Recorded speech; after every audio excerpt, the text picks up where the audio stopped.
Here's the news on NTA International. I am Mina Daniels. First, the headlines. Nigeria to host maiden meeting of African Bloc of National Committees of International Press Institute, IPI. Operatives of the National Drug Law Enforcement Agency, NDLEA, raid Lagos nightclub during drug party, arrest more than 100 suspects. Plus counting of ballots in progress after voting ends in Cote d'Ivoire. The federal government has evolved fundamental reforms that are fast-tracking Nigeria's ambitions to be a leading global economy. The Minister of Information and National Orientation, Mohammed Idris, stated this at the Renewed Hope Global Dialogue in London. From Pioneer reports. The event, with the theme Strengthening Global Partnerships for Economic Renewal and National Rebranding under the Renewed Hope administration, brought together leaders, investors and experts to discuss collaborative pathways for Nigeria's economic growth and global reputation, aligning with President Bola Tinubu's Renewed Hope agenda. The federal government's intention is focused on economic reform, attracting investment and improving national perception. Information and National Orientation Minister Mohammed Idris highlighted the impact of President Tinubu's administration on Nigerians.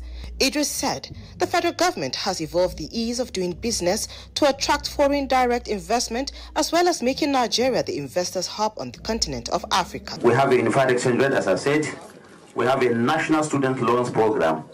Before now, it was difficult for some Nigerian students to access tertiary education in the country.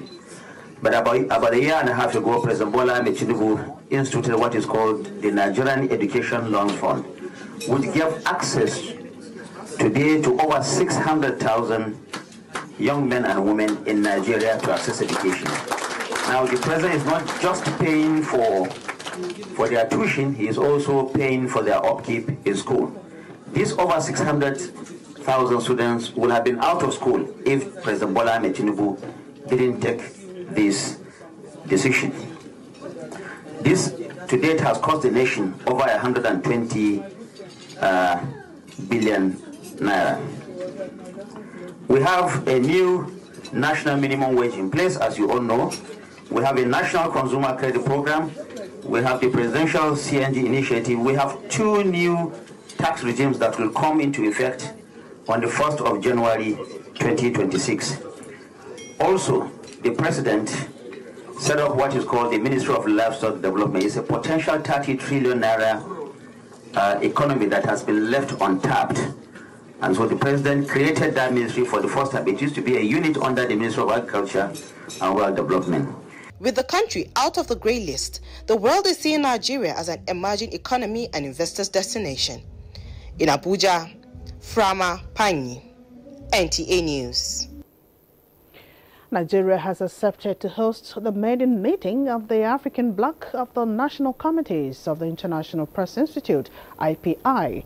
The Minister of Information and National Orientation, Mohammed Idris, gave the indication during a meeting at the weekend in Vienna, Austria, with the chairman of the IPI Executive Board, Mr. Martin Gregory, the IPI Executive Director, Mr. Scott Griffin, and IPI Executive Board member representing Nigeria in Africa, Mr. Rahim Adedoyin. A statement by the Minister's Special Assistant on Media said the IPI Board had on Thursday approved the creation of regional blocks of national committees as a means of dealing with specific regional interests within the global IPI community. Idris recalled that Nigeria successfully hosted the IPI World Congress and General Assembly in Abuja in 2018, adding that the country is ready for another world-class hosting. Although no date has been fixed for the meeting, Mr. Griffin disclosed that the IPI Secretariat in Vienna will work out the details with Mr. Adedoyin and the IPI Nigeria National Committee. Nigeria's removal from the Financial Action Task Force grey list reflects its dedication to combating corruption and illicit financial activities. Now, what does this achievement mean for Nigeria, and what is the significance of the grey list? Musa Babo Aliyu explores these questions in this report. The grey list, officially termed jurisdictions under increased monitoring, is maintained by the Financial Action Task Force, FATF, an intergovernmental body that establishes global standards to combat money laundering, terrorist financing, and the proliferation of weapons of mass destruction. Countries are added to the grey list when identified as having weaknesses in their anti-money laundering and counter-terrorist financing frameworks. Nigeria was placed on the FATF grey list on February 24, 2023, following a mutual evaluation and revealed deficiencies in areas such as transparency of beneficial ownership, oversight of non-financial sectors like real estate and legal services, and the effectiveness of law enforcement in prosecuting money laundering and terrorist financing cases. The current administration committed to an action plan to address these issues, leading to Nigeria's removal from the list on October 24, 2025. A record of 4 countries have been removed from the grey list. The countries are Burkina Faso, Mozambique, Nigeria, and South Africa. Some of the actions taken by these jurisdictions include: Nigeria now has a stronger interagency coordination. Mozambique has improved financial intelligence sharing. And Burkina Faso has enhanced financial oversight of financial institutions and gatekeepers. The Global Watchdog Agency noted that Nigeria demonstrated significant progress through reforms, including enhanced interagency coordination and improved financial intelligence sharing. These transformations will help better protect communities that are harmed by crime and corruption, those living in fear of terrorist attacks, families with life savings drained by fraud and cybercrime. The country's Economic and Financial Crimes Commission, EFCC, has recovered more than 566.3 billion naira illicit funds and more than 1,500 properties acquired through fraudulent means in the last 2 years in the country.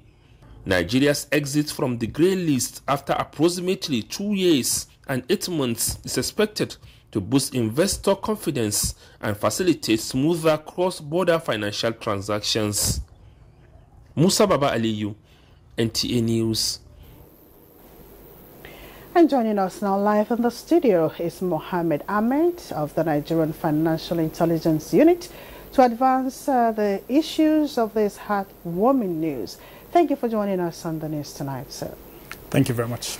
Well, Financial Action Task Force, FATF, in February 2023 placed Nigeria on its grey list, underscoring deep concerns about Nigeria's anti-money laundering and counter-terrorism financing framework. What prompted this development?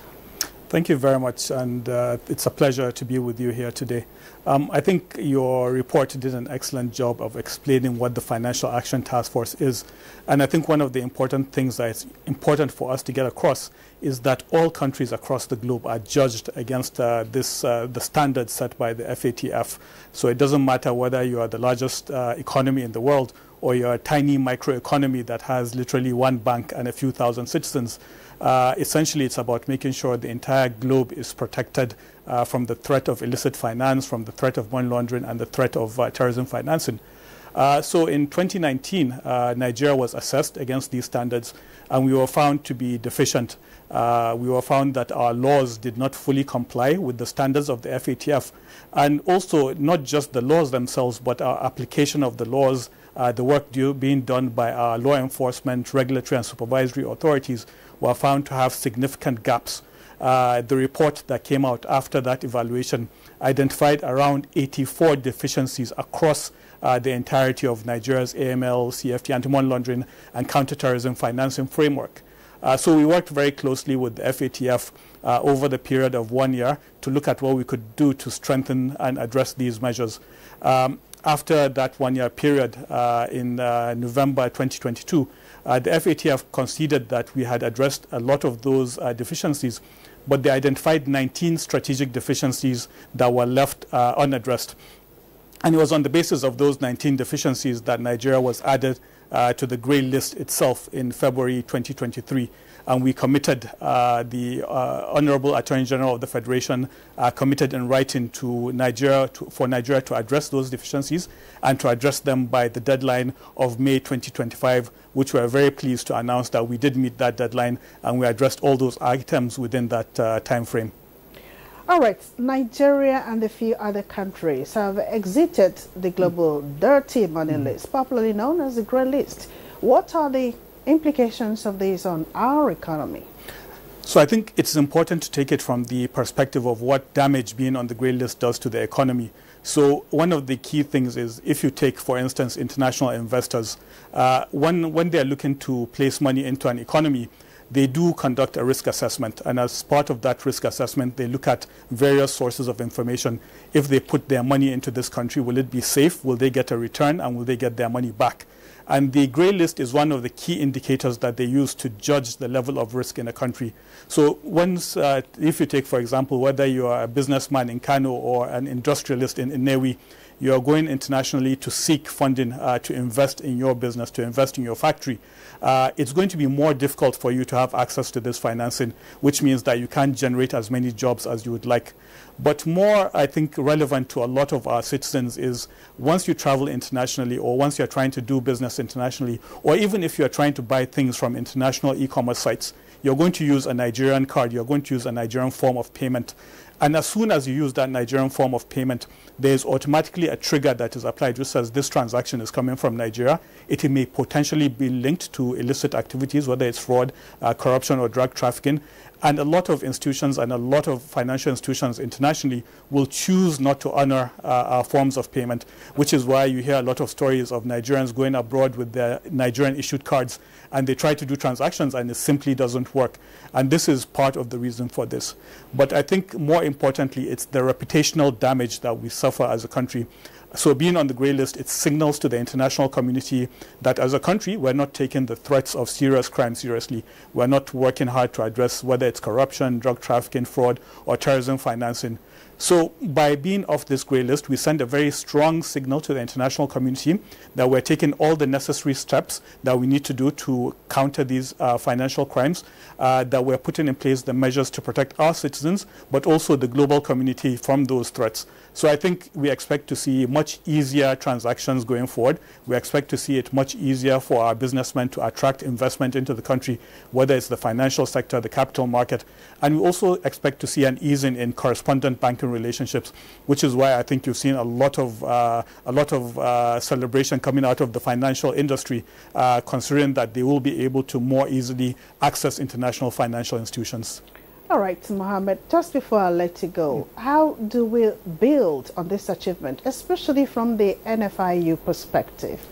So I think we need to reflect that this is not just an NFIU success, and it's not just the work of the NFIU. This required a whole of government approach, but also a whole of society approach. So by being off the grey list, it's not saying that we have addressed everything that we need to address. What it says is that you have demonstrated you have the political will to continue these reforms, and that you're on a positive trajectory going forward. So it is very important, as you said, that we need to sustain these efforts going forward. And this is why we were delighted when the FATF team came to Abuja in August 2025. They were hosted by His Excellency, the Vice President, on behalf of President Bola Ahmed Tinubu. And during his speech, he re-emphasized the centrality of the reforms to our national framework to the overall economic development agenda. And this is a message that was reiterated just last week in Paris by the Honorable Attorney General of the Federation, the Honorable Minister of Finance, and the Honorable Minister of Interior, who addressed the FATF plenary and pledged to continue to support these ongoing reforms. From the perspective of the FIU, what we intend to do is we intend to not rest on our oars. So going forward, we are going to continuously evaluate the measures that are in place in Nigeria. We're instituting a process of annual assessments so that even before our next assessment, our next international assessment, which is due in 2027, we understand where the biggest gaps are, and we can proactively fix these gaps before the international community comes in. Thank you very much. Thank you so much, Mohammed. Ahmed of the Nigerian Financial Intelligence Unit, thank you for your inputs on this. Thank you very much. Thank you so much. Let's now take a short break. We'll be right back with more. Welcome back. Counting of votes begin on Sunday in Ivory Coast for a new president, with incumbent Alassane Ouattara expected to win a fourth term against a divided opposition, further hobbled by the bearing of two leading candidates. One senior opposition figure has already dismissed the vote as electoral robbery, and turnout was low in parts of the country's south and west, where the opposition is popular. Ouattara, 83, has wielded power in the world's top cocoa producer since 2011, when the country began reasserting itself as a West African economic powerhouse. The United States National Hurricane Center says Hurricane Melissa has developed into a Category 4 hurricane as maximum sustained winds have increased to 140 miles per hour. The hurricane was located about 280 miles from Guantanamo in Cuba, the NHC said. Reports say catastrophic flash flooding and landslides are probable across portions of southern Hispaniola and Jamaica. The Miami-based forecaster states that Melissa is expected to be a major hurricane when it makes a landfall in Jamaica Monday night or Tuesday morning, as well as southeastern Cuba late Tuesday. And Kosovo's parliament could not elect Albin Kurti as prime minister on Sunday, increasing the likelihood that a snap election to break the political deadlock following an inconclusive parliamentary vote in February. Kurti, the leader of the Vetevendoze party, who is currently serving as prime minister in a caretaker capacity, received only 56 votes in the 120-seat parliament, 5 short of the majority required to form a government. Opposition parties, the Democratic Party of Kosovo, the Democratic League of Kosovo, and the Alliance for the Future of Kosovo, voted against Kurti's candidacy. Uncertainty surrounds the president's next move, with the second and third placed parties insisting that a new election is the way forward. Kurti faces opposition resistance due to his management of Kosovo's Western relations and the handling of the Serb minority in the country's north, leading to a governance stalemate. Thailand and Cambodia have signed a truce ending a lingering border crisis between the two Asian nations. President Donald Trump of the United States, who brokered the truce, also witnessed the signing ceremony in Kuala Lumpur, Malaysia. Framapai has the details. This marks the first time the two Asian nations have come together under one roof, despite sharing border areas.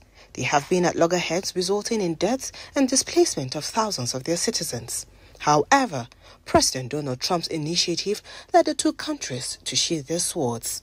The new joint declaration, sealed with a handshake between the Thai and Cambodian leaders, commits both nations to peace and security. It includes plans for demining the border, withdrawing heavy weapons, and allowing ASEAN ceasefire monitors access to the region. Thailand also pledged to release 18 Cambodian soldiers held captive for 3 months. ASEAN-United States relations have deepened into a comprehensive strategic partnership. The vibrant, tremendous economies of the United States and Southeast Asia have the potential to create a golden age for all our nations. The White House swiftly followed the signing with announcement of trade deals with both nations. A non-binding memorandum with Thailand focuses on cooperation in trading rare earth minerals, critical for tech industries and currently dominated by China.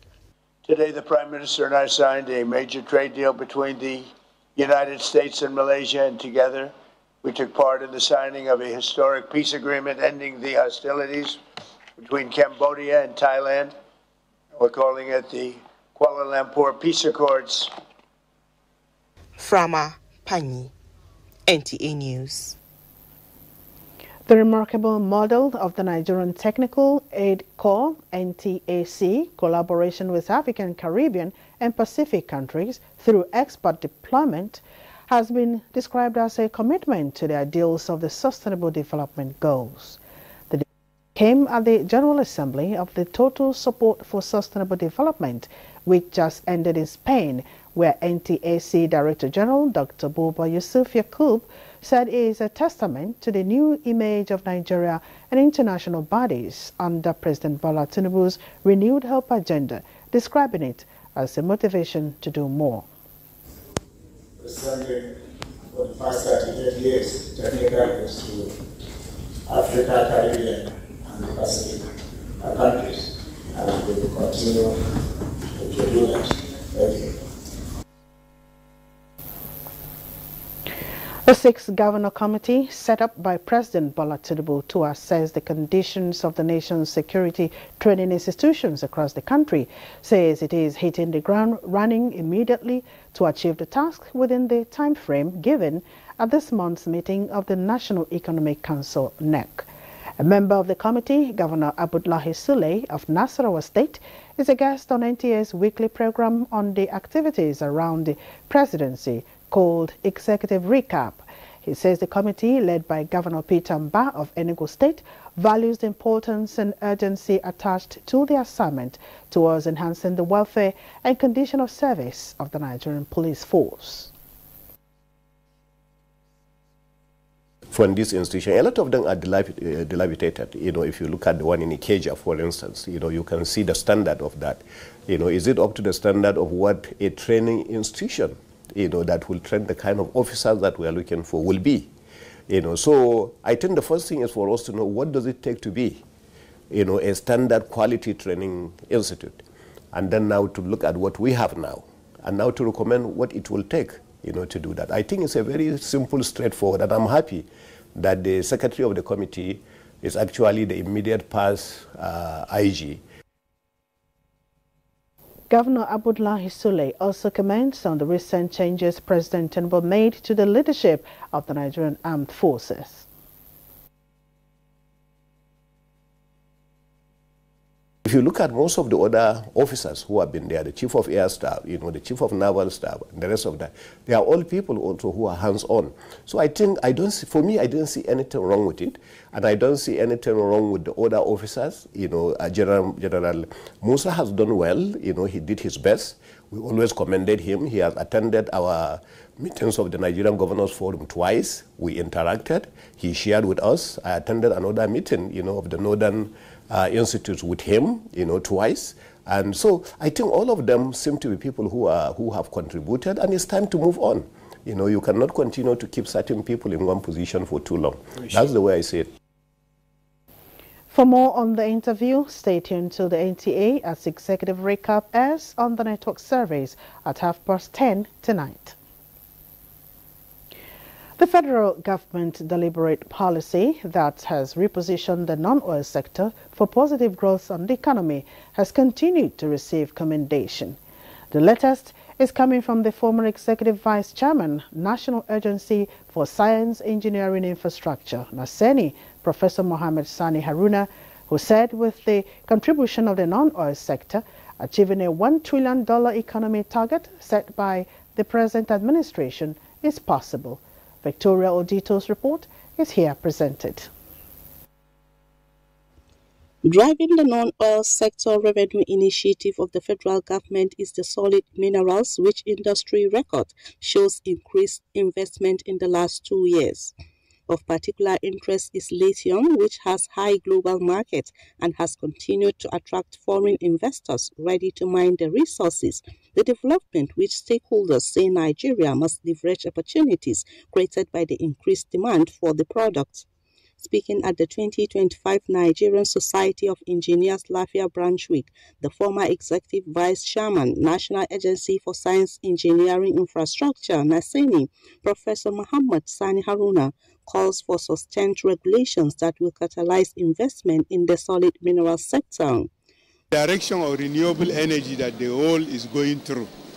Now, lithium is used in the manufacture of many things, not only batteries.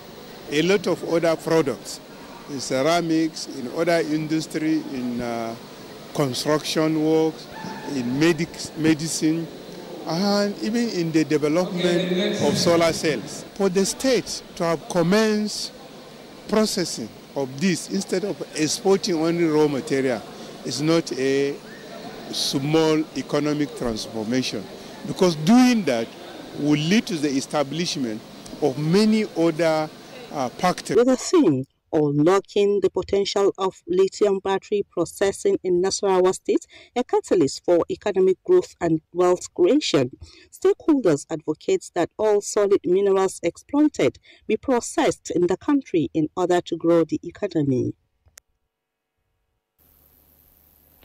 President Bola Tinubu congratulates Oloye Lekan Alabi, a veteran journalist and public relations guru, on his 75th birthday on October 27, 2025. Oloye Alabi is a Abese Olubado of Ibadan land and cultural ambassador of the National Museum and Monuments in Ile-Ife, Osun State. President Tinubu acknowledges Oloye Alabi's distinguished journalism and public relations career and commends his remarkable achievements in both fields. Oloye Alabi began his journalism career at the defunct Sketch newspaper. He later moved over to the Western Nigeria Broadcasting Corporation, which later became the Nigerian Television Authority, Ibadan. He subsequently joined